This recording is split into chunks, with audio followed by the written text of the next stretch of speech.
Merhaba arkadaşlar, ben Bayrampaşa 2'den Zafer Yelboğa, 10B sınıfından. Asit ve karbonatın tepkimesini şimdi göstermek istedim.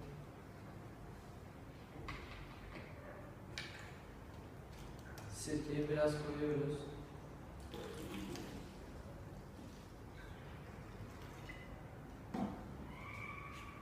Balonun içine gerekli miktarda karbonat koyuyoruz.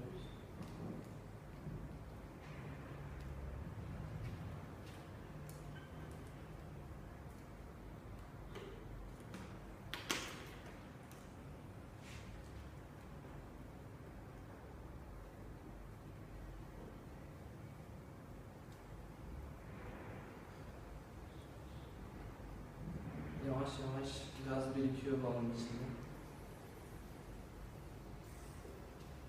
Burada da arkadaşlar o tepkimenin formülü. Beni izlediğiniz için teşekkür ederim.